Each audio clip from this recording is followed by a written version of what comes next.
Wherever your learners are in their musical development, it can be really useful to try and schedule in some one-to-one work. If you're working with non-speakers, you may well have already come across intensive interaction.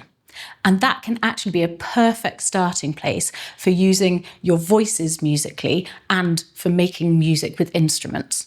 If you try and find yourself a quiet space where you can really focus in on one another, and you can do copying games, you can be really playful, but you can do all of that with your voice and singing as opposed to with instruments.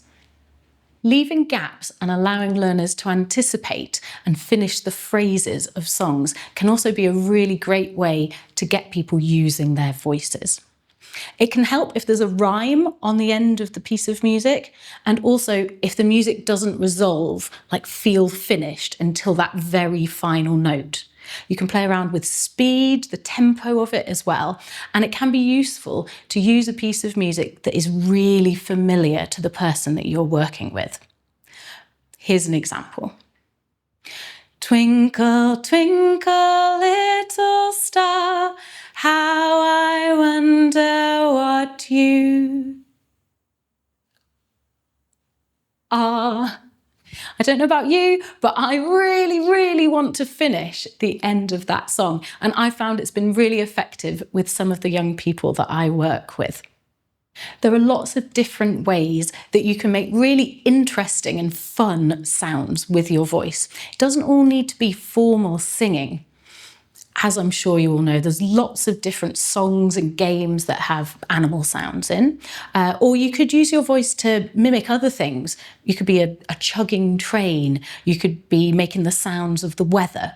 All sorts of different things that you can mimic using vocal sounds. Some of your group might like to do beatboxing. There's loads of online videos that you can follow for some guidance on that. Or they might like to vocalise the melodies of different songs. It could be a pop song, or it could be something that you've been working on in class, or just something they've heard on the radio. Any of those, just encourage all of the sounds that you get from your learners' voices. If your learners enjoy using their voices in this way, then you could introduce them to something called diddling, or it's also known as lilting.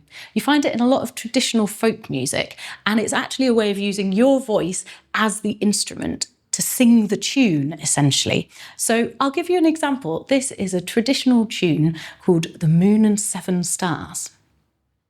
Da-dum da-da-dee-yadum-da-da, da-dum-da-da-dum-da-yadum-da-da-dum-dee-yum, ba-da-dee-yadum-da-da, yadum-da-da-dum-da-da-dum-da-da, dee-yum, ba-da-dee-yadum-da-da, yadum-da-da-dum-da-yadum-da-da-dum-da, yadum-da-da-dum-da, yadum-da-da-dum-da-da-dum-da-da.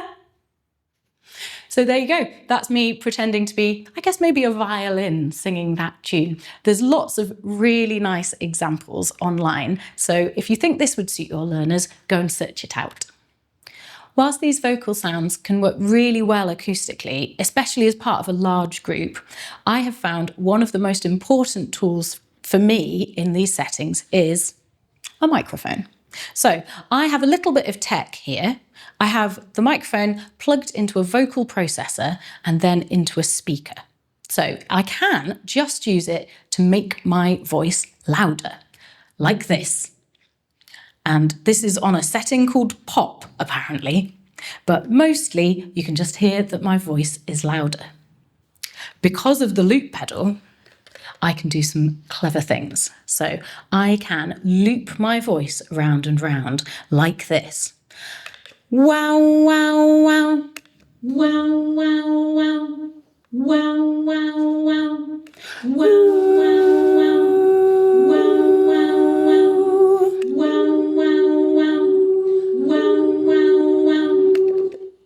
I'll stop that there, but you get the idea. You can layer up lots of different sounds that your young people are offering up into the microphone, and it can sound really interesting and exciting.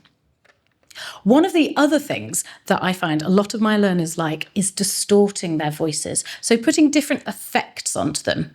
This has quite a few different ones. You could try all of them, but the favourite is the robot.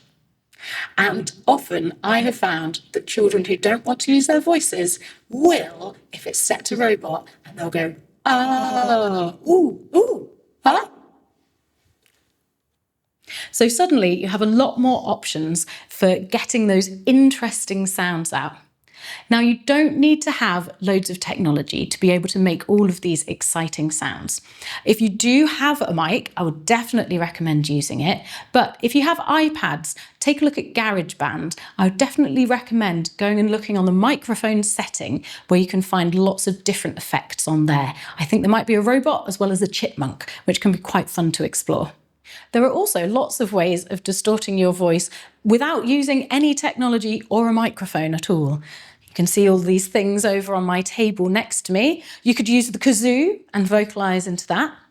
Or this thunder tube sounds really interesting.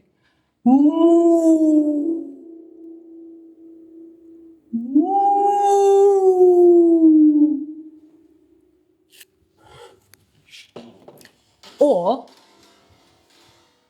you could sing into the boom whacker.